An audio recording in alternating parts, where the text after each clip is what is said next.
예레미야는 눈물의 선지자죠. 많은 선지자들이 있었고 하나님의 말씀을 대언하는 대언자들이 있었지만 예레미야만큼 눈물로서 하나님의 말씀을 전달한 선지자나 대언자는 없습니다. 눈물의 선지자입니다. 그 백성의 내릴 하나님의 심판을 보고 얼마나 많은 눈물을 예레미야가 흘렸는지 모릅니다. 이 대단한 하나님의 사람이죠. 그 눈물을 흘리면서 자기 백성이 당할 그 고통을 생각하면서 죄 때문에 하나님의 벌로 받을 고통이지만은 그 고통 앞에서 눈물로서 고소한 사람이 예레미야입니다.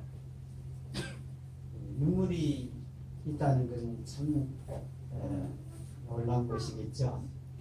눈물을 흘릴 줄 안다. 다른 사람의 슬픔과 고통과 아픔 앞에서 눈물을 흘리는 사람이 진정한 사람이라고 할 수 있지 않겠습니까? 오늘 말씀의 제목은 순종입니다. 순종. 순종은 우리가 늘 듣고 어릴 때부터 들어왔고 또 하나님 말씀에서도 순종에 대해서 많이 말씀을 하고 있지 않습니까? 지난주에 저희들이 작은 소년의 드림, 한 사람이 중요하다는 것을 보면서 작은 한 사람도 중요하다는 것을 소년을 통해서 보았습니다. 하나님께서는 큰 것과 많은 것을 사용하는 분이 아니고 작은 것과 적은 것들을 사용하는 분임을 지난주에 우리가 함께 보았습니다. 그 하나님이 사용하는 걸 보면서 작은 하나의 것도 매우 중요했다. 그런데 그 작은 혹은 적은 양의 것도 예수님의 손에 쥐어지면 큰 것으로 많은 것으로 변화된 것을 우리가 함께 보았죠. 그래서 우리가 작다고 원망하거나 불평할 것도 아니고 우리가 가진 것이 적다고 불평하거나 원망할 것도 아니고 이 작은 소년의 아름다움은 자기가 먹을 만한 그 식사 분량을 예수님께 내놓았죠. 그때 많은 것으로 변화되었는데 5,000명이 먹고도 12방울이 넘치도록 거두었다 하는 것을 우리가 함께 보았습니다. 내가 가진 작은 재능이나 내가 가진 적은 것들도 예수님께 주어지면 큰 것으로 바뀐다는 것을 우리가 함께 보았습니다. 오늘은 순종인데 이 순종은 참 쉽지 않습니다. 그 성경에서는 사람들을 뭐로 표현하냐면 양으로 표현합니다. 양의 특징이 뭐냐면은 고집입니다. 이 순종과 고집은 함께 할 수가 없죠. 고집이 있는 다음에는 순종할 수 없고 순종을 하는 순간에는 자기의 고집을 내려놓게 되는 것이 이게 자연적인 그 흐름이죠. 그런데 여기에 이 예레미야는 지금 어디에 갇혀 있다고 말씀을 하고 있죠? 감옥에 갇혀 있다 이렇게 말씀합니다.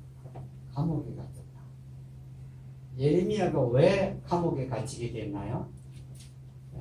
그 당시에 그 왕이었던 유다 왕이었던 시드기야 왕이 시드기야라는 왕입니다. 유다 왕이었죠.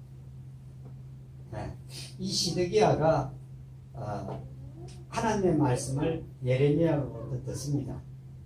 근데 이 예레미야가 하나님의 전한 말씀이 뭐냐면 이스라엘이 바벨론에 의해서 점령을 당해서 파괴되고 시드기야도 바벨론으로 사로잡혀 갈 것이다 하는 것을 예언을 하게 됩니다.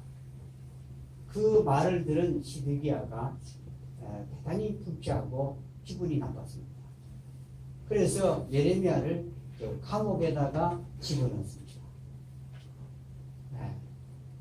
예레미야는 다른 잘못이 없이 하나님의 말씀을 전한 것 때문에 감옥에 갇히게 됩니다. 갇혀있는 이런 이 예레미야에게 있어서 순종이란 쉽지 않습니다. 대단히 어렵겠죠. 이 예레미야가 지금 갇혀있는 이유는 뭐냐면은 무엇 때문에 갇히게 되죠? 하나님의 말씀 때문에 갇힙니다. 하나님의 말씀 때문에 갇히게 됐고 그 감옥에 있게 됩니다. 그런데 감옥에 갇혔는데 이 갇힌 이 예레미야에게 하나님의 말씀이 임했습니다. 이게 6절에 보면은 주의 말씀이 내게 이르렀느니라 이렇게 합니다. 하나님 말씀 때문에 갇혔으면 하나님의 말씀이 임하면 그 하나님의 말씀을 싫어해야만 맞는데 예레미야에게 있어서는 여러분 대단히 특이한 것을 볼 수 있습니다. 감옥에 갇힌 가운데서도 하나님을 순종하는 사람이 바로 예레미야입니다. 얼마나 이 예레미야는 이 하나님의 말씀이 이에 대해서 순종할 줄 아는 사람이었기 때문에 이 예레미야서를 여러분 잘 읽어보면 어떤 단어가 문장이 계속해서 반복되느냐 하면은 주의 말씀이 내게 이르렀느니라 하는 말씀이 60회 이상이나 언급됩니다. 하나님의 말씀이 내게 임하였느니라. 이건 좀 특이합니다. 거의 대부분 하나님의 말씀을 사람이 가까이 가려고 하죠. 그런데 예레미야에게 있어서는 하나님의 말씀이 온 겁니다. 예레미야에게 임했다, 왔다 이렇게 언급되어 있습니다. 예레미야에게 하나님의 말씀이 왔다. 이 사람이 순종을 하기 위해서는 이것이 먼저 선행되어야 됩니다. 하나님의 말씀이 나에게 오는 경험이 기회가 있어야 됩니다. 말씀이 옵니다.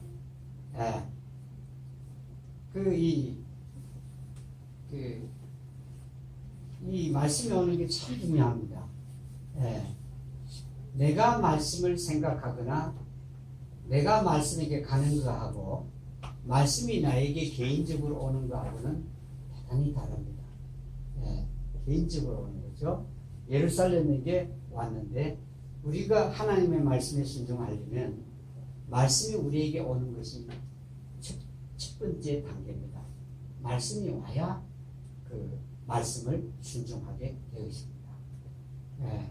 말씀이 오는, 그래서 우리가 기도 중에 간구해야 될 내용이 하나 있습니다.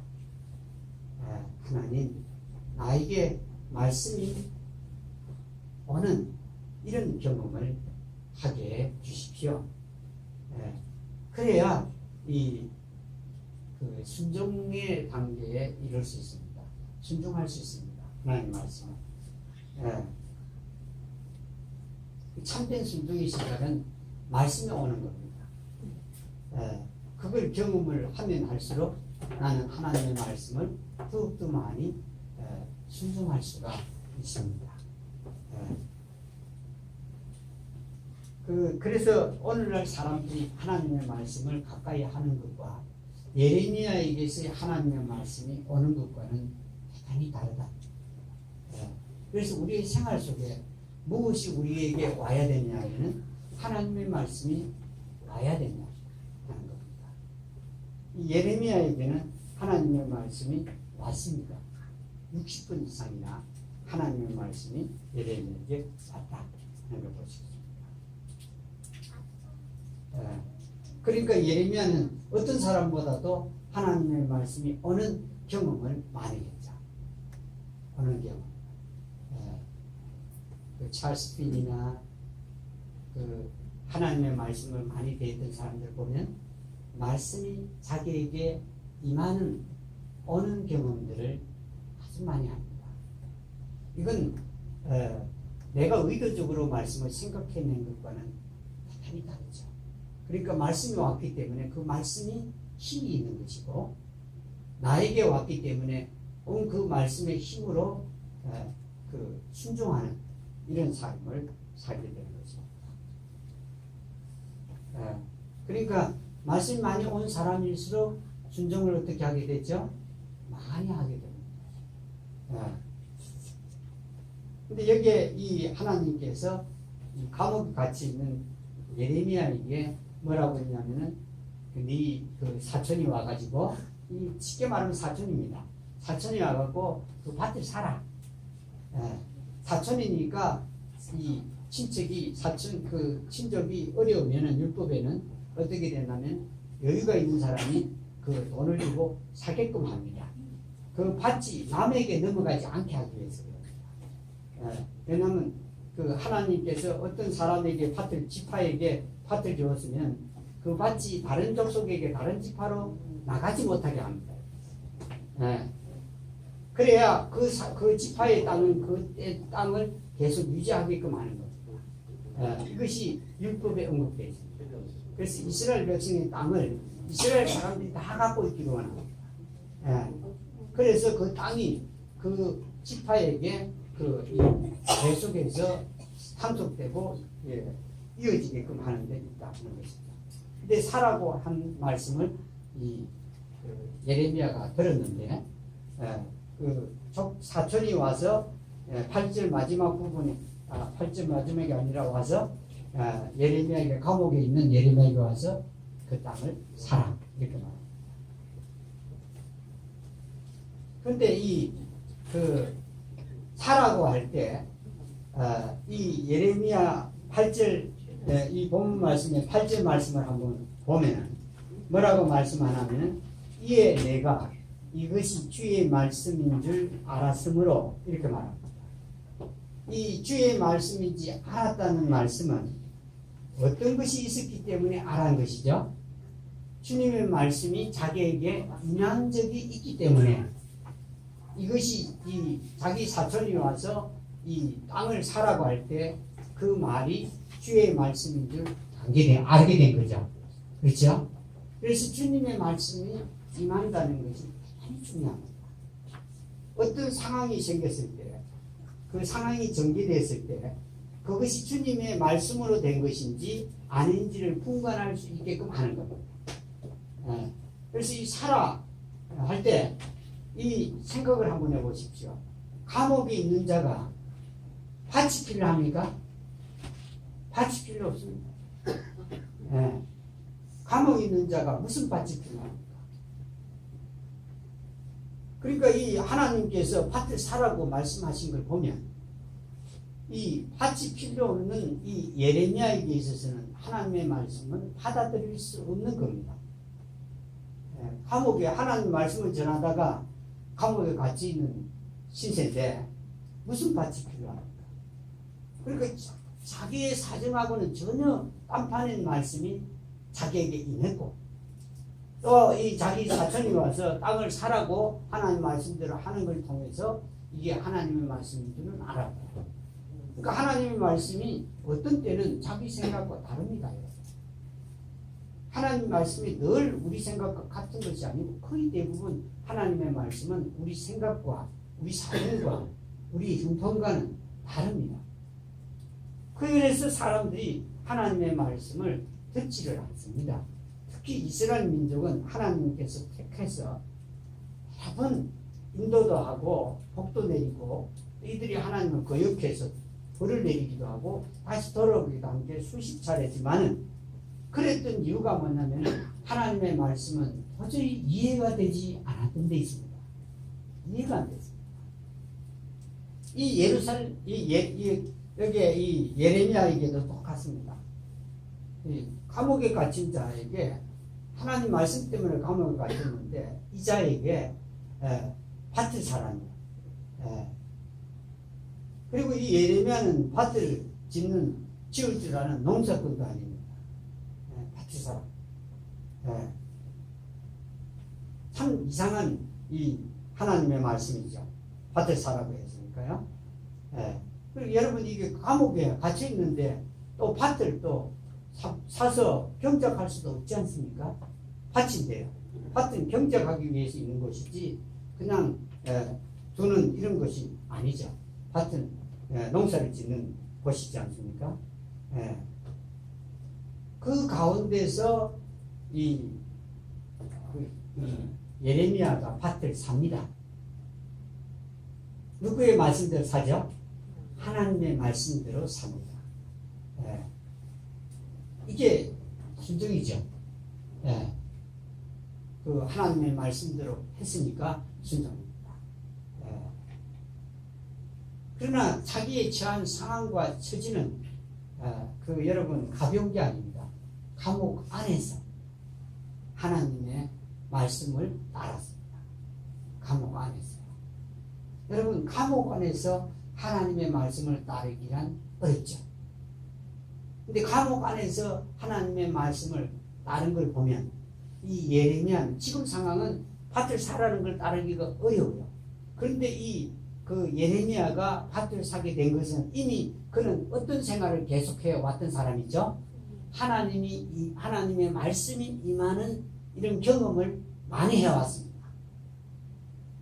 만일에 그 전에 하나님의 말씀이 예레미야에게 임하는 경험을 많이 하지 않았으면 이것이 처음 상황이라면 이 말씀에 순종하기가 대단히 힘들었을 겁니다. 그러나 예레미야는 이미 수십 차례 이 하나님의 말씀이 자기에게 임하는 경험을 했습니다.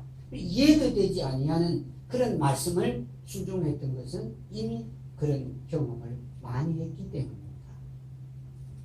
감옥 속에서.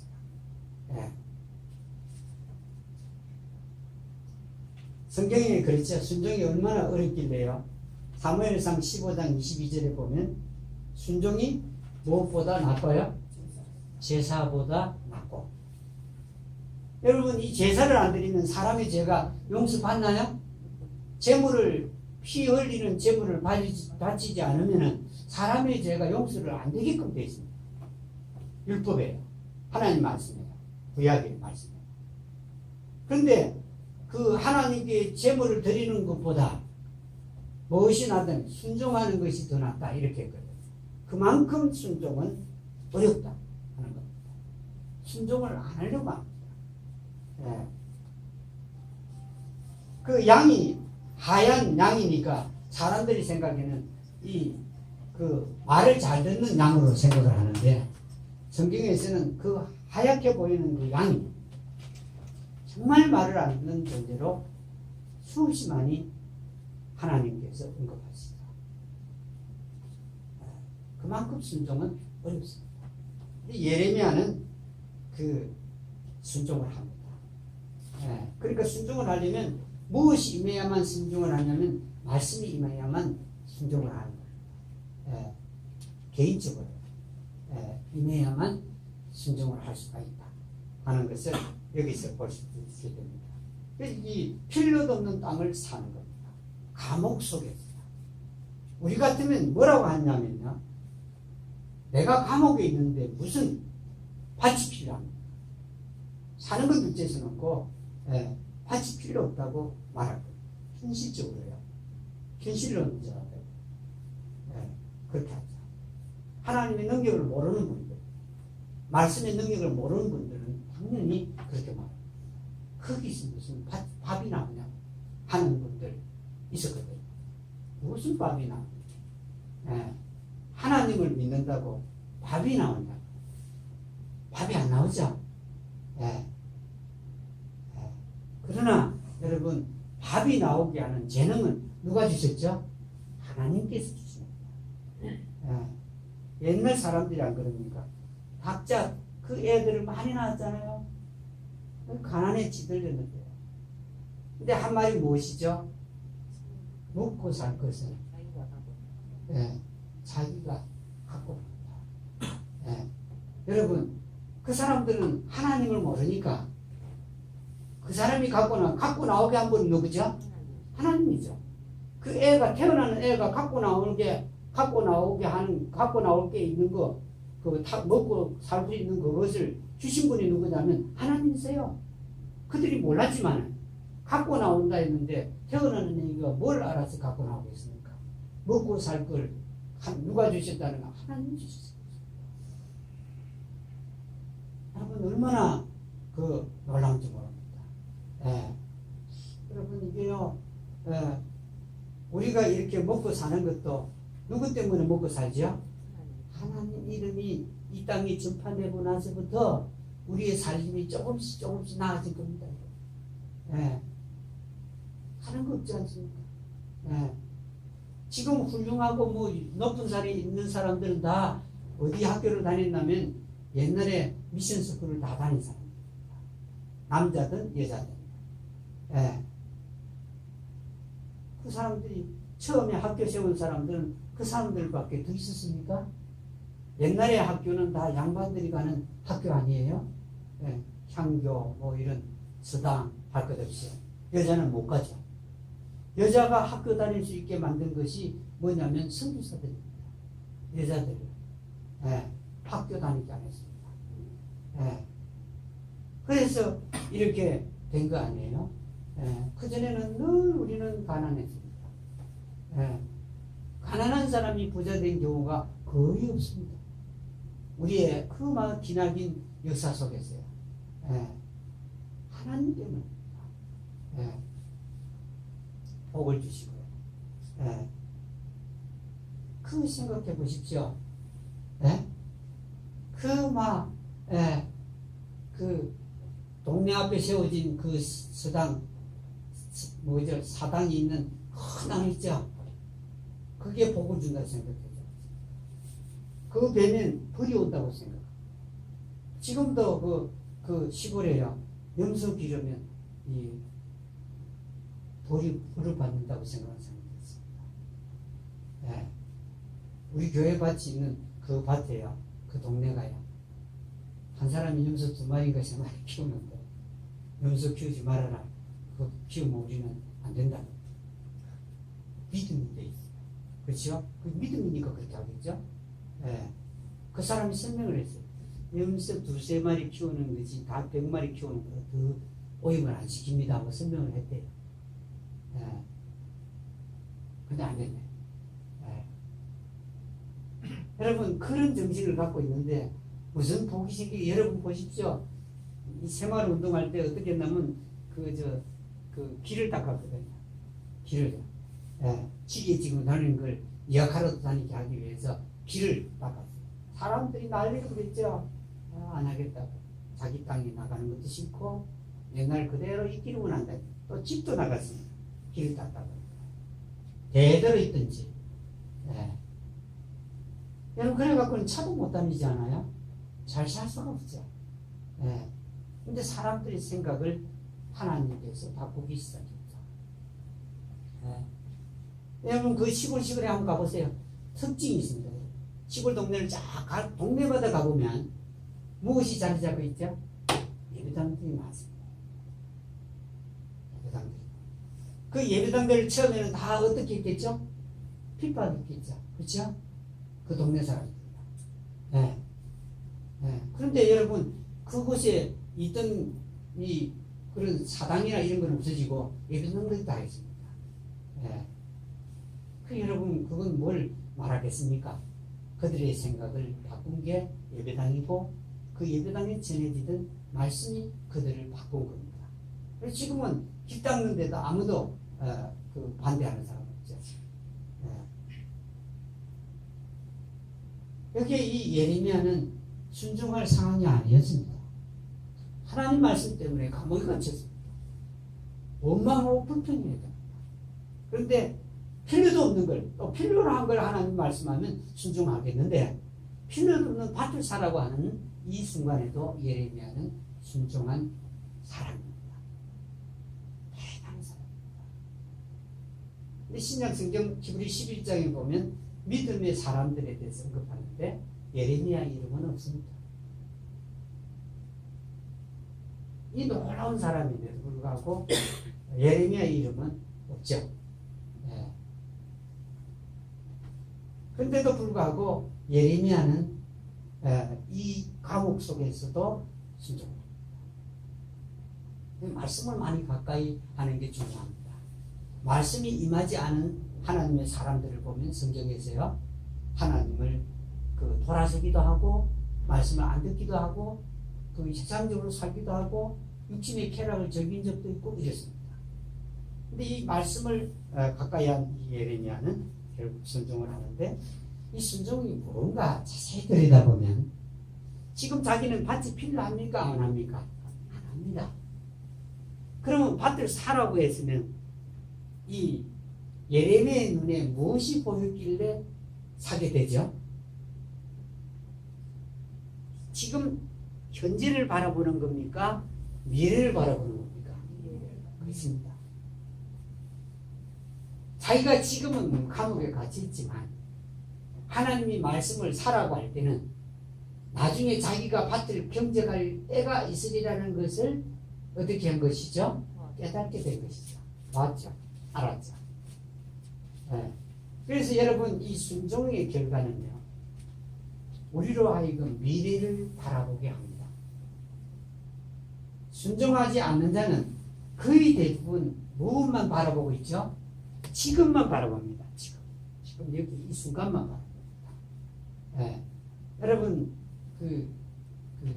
스피노자가 뭐라고 말을 했죠? 내일 지구의 종말이 오더라도 뭐 한다고 그랬죠? 오늘 한 그루의 사과나무를 심겠다. 예. 근데 스피노자가 그 말을 했다는 기록은 돼요. 그런데 스피노자가 미래에 대한 것들을 많이 말했으니까 그런 게 전해졌다 하는 사람이 있는데, 실제로 많이 말한 사람은 마틴 루터가 많이 했습니다. 그보다 먼저 태어난 사람입니다. 예. 내일 지구의 종말이 오더라도 오늘 나는 사과나무 한 그루를 심겠다. 이런 겁니다. 그럼 뭐 필요 있습니까? 우리는 대부분 뭐 필요가 없다고 생각합니다. 그래가지고 여러분, 쓰레기는 쓰레기대로 막 버리되고요. 시골에 가면 농부들은 이 비닐을 갖다 땅속에 묻고 이 농약 봉지들을 땅속에 묻고 물에다가는 농약병을 막 던져버리고, 예. 도시 사람들은 막 자기가 안 보면 막 담배 꽁초고 뭐고 막 길에서 던져버립니다. 여기가 하루에 몇 번씩 치워도 몇 번씩 던져놓고 가요. 예, 우리 예배당 앞에. 지금요, 미래를 생각지 않습니다. 예, 현재만 생각합니다. 지금 편한 것만 생각합니다. 예, 등산을 하는 건 좋은데 등산을 하면 쓰레기가 쌓인다 합니까? 등산하는 사람들이 뭐 때문에 가죠? 건강하려고 가는 겁니다. 그런데 왜 쓰레기를 쌓아놓고 가냐 말입니다. 그러면 산은 망개져서 우리의 미래 세대들은 힘들어지죠. 미래를 생각지 않습니다. 예. 근데 이것은 순종할 줄 아는 사람들에게는 미래가 보입니다. 미래가. 네. 앞으로의 시대야. 네. 근데 이 예레미야는 미래를 볼 줄 알았습니다. 미래야. 네. 미래. 예레미야가 산 이 동족인 이스라엘 민족이 미래를 본 겁니다.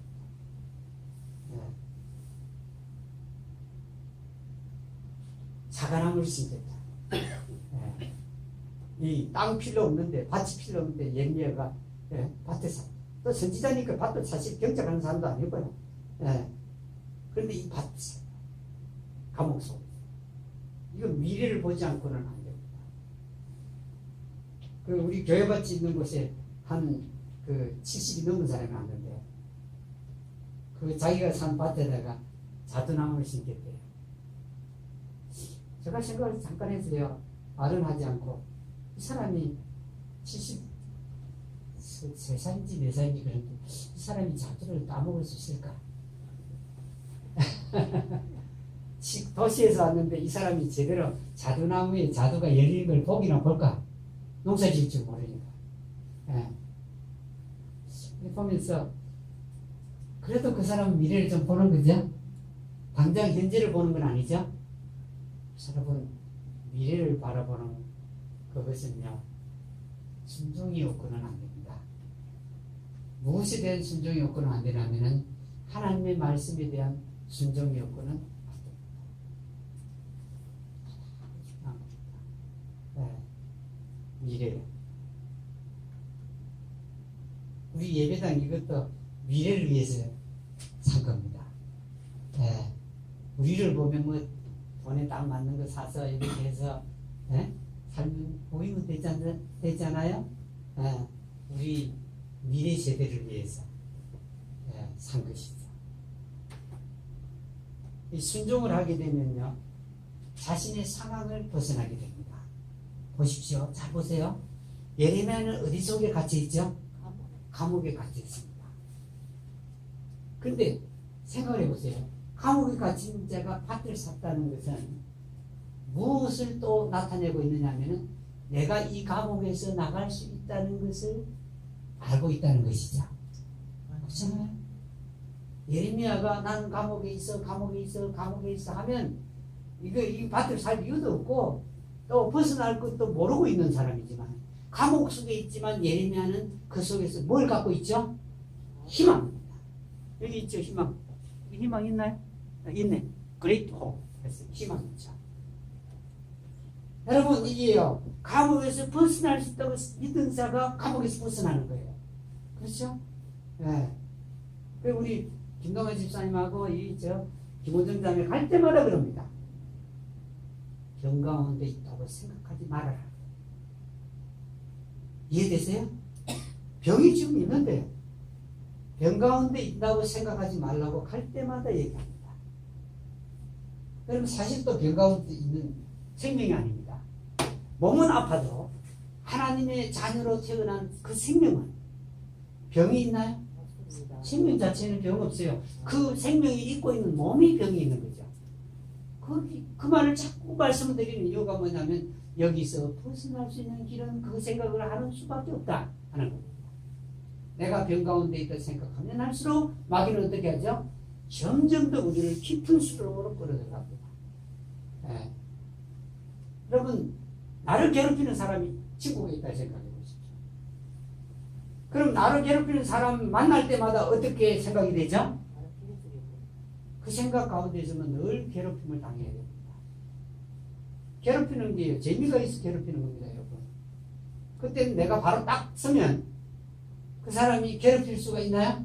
없습니다. 무서워서요. 네. 마귀든 병이든 마찬가지입니다. 네. 예레미야가 지금 시드기야 왕에게 진 것 같죠? 감옥에 갇혔으니까요. 말씀하다가. 그런 진 거 아닙니다. 네. 이 예레미야가 밭을 샀을 때 시드기야는 간담이 녹았겠죠.